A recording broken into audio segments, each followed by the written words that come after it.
More than 113,000 people are on the waiting list for a life-saving organ transplant. It is a difficult wait, one Matthew Pasick knows all too well. ABC 6 News reporter Talia Milovich shares his story. By all accounts, Matthew Pasick lived a normal life. Great childhood, great everything.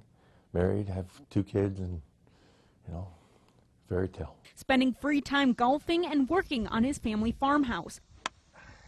But 4 years ago, a typical day of yard work turned into a life-changing moment. Well, I was on the ground, but, I was just moving materials back and forth, do a couple things, and all of a sudden, I was winded, and it was like, uncharacteristic. I mean, I could do that stuff with no problem at all. So he went to check it out at UNC Chapel Hill near his home at the time. It was non-alcoholic cirrhosis of the liver, brought on by, a very orphan disease, not widely known, called alpha-1 antitrypsin deficiency. A disease that's genetic. From day one, it was there, but we didn't know when it was going to surface. 6 months later, he felt another set of symptoms. It's like fatigue and heavier breath. It had spread to his lungs, and the only solution, a double lung liver transplant, a surgery so rare only 114 had ever been performed in the United States.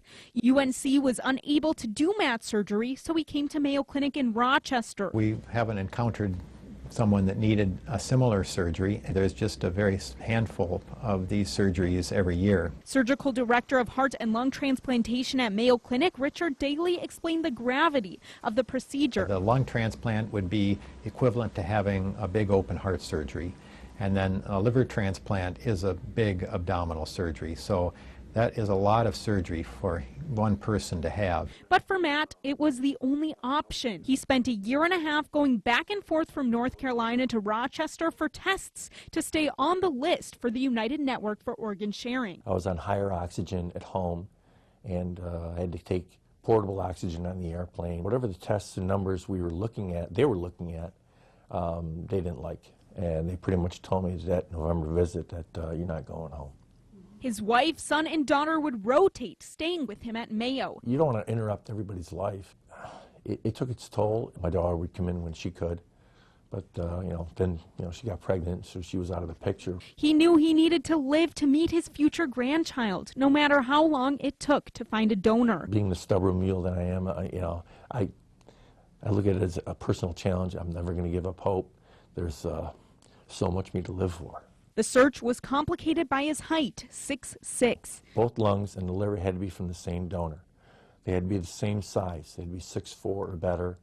And if you have the lungs in the 90th percentile or better. Months and months passed. The wait itself, each and every day at the end of the day, it's like, oh, it didn't happen today. Well, it's going to happen tomorrow. You keep telling yourself that. It wasn't always easy. The progression and the degradation of it was so quickly in the last month and a half or two that simple walking in the hallways was now very laborious. But finally, after 169 days, not that I'm counting, a match was found. Really, it takes some luck that he could hang on long enough for this to be able to happen, because when we listed him, we looked at his height and we thought, we don't know if we're ever going to get a chance. We just don't know. He could get too sick too fast. So we got fortunate.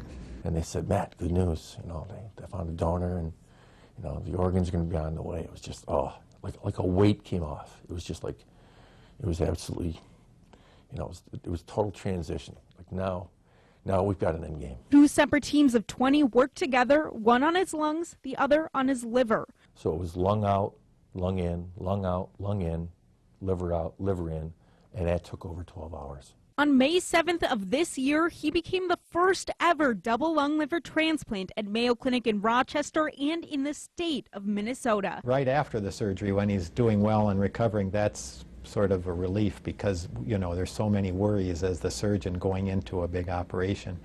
And to see him getting better and then getting up, that was great. Once out of the operating room, he began healing quickly and was even strong enough to move back home at the end of July. What they're doing now with organ donation and organ transplant is just absolutely mind-blowing, in my opinion. So many people get a second bite at the apple, and I'm living proof. And in September, he got to meet his new baby grandson, Henry. Don't give up.